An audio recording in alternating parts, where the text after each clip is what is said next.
Magandang gabi or naimbang nga rabii. Tonight on our Learn Ilocano video, we're going to continue our past video, and tonight, let's learn naman kung paano sabihin ang lolo at lola sa Ilocano or grandfather and grandmother in Ilocano, and how to address a younger sibling, or what is sibling in Ilocano, and what is a cousin, a friend, and a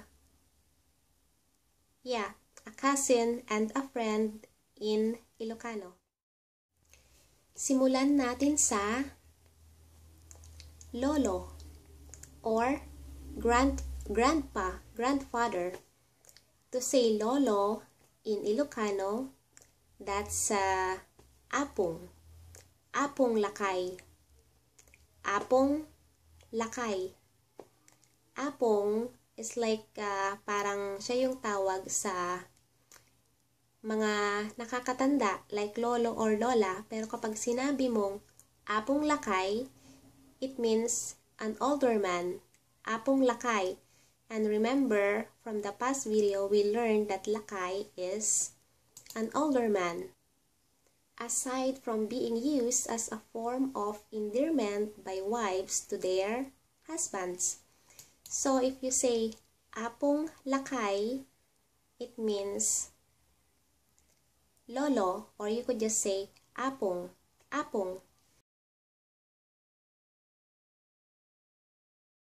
And next is lola, lola, or a grandmother in Ilocano is apong baket, apong baket. And you can also just say apong, apong.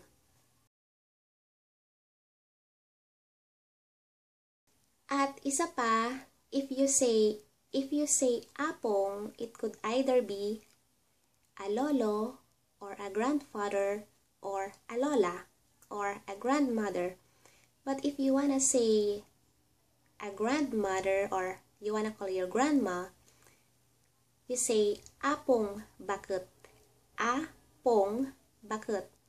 Or if you wanna say grandpa or lolo, apong lakay, apong lakay.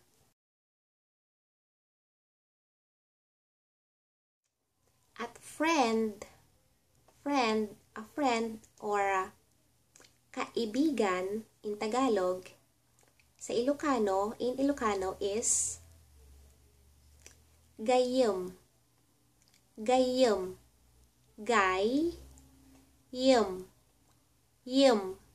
gayyem. At ang pinsan in Tagalog or cousin in English, in Ilocano is kasinsin. Ka-sin-sin. Kasinsin. At ang kapatid or sibling in English, in Ilocano is kabsat. Kabsat. Kabsat. Kabsat.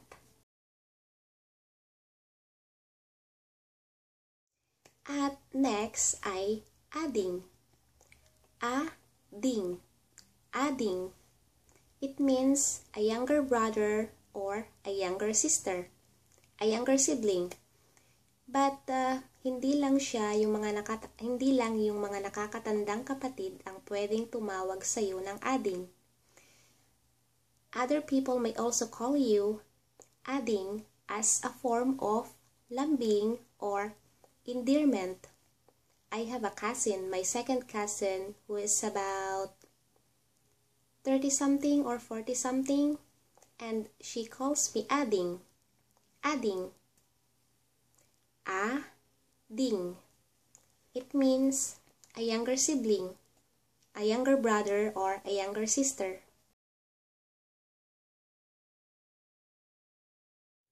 And mom and dad or nanay at tatay in Tagalog. Sa Ilocano ay nanang. Nang for mom and tatang. Tang for father or dad. Nanang at tatang. At pagdating naman sa uncle or auntie, pareho rin siya. It's the same, auntie and uncle.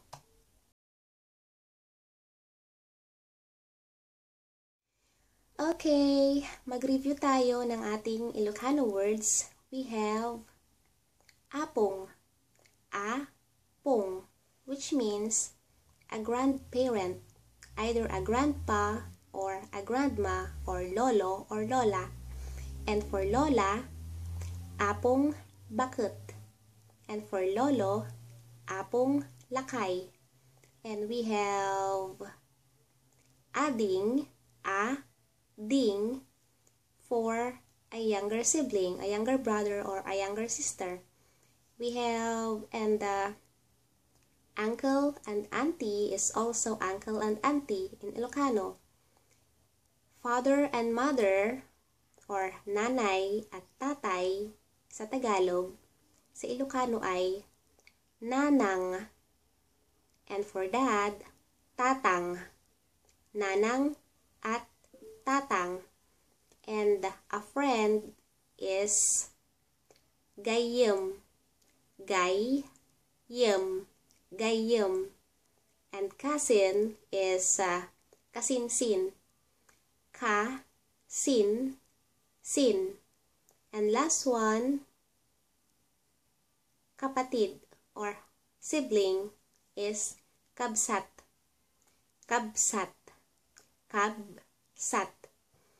Okay, yun ang ating Ilocano words ngayong gabi. Until next time, bye-bye!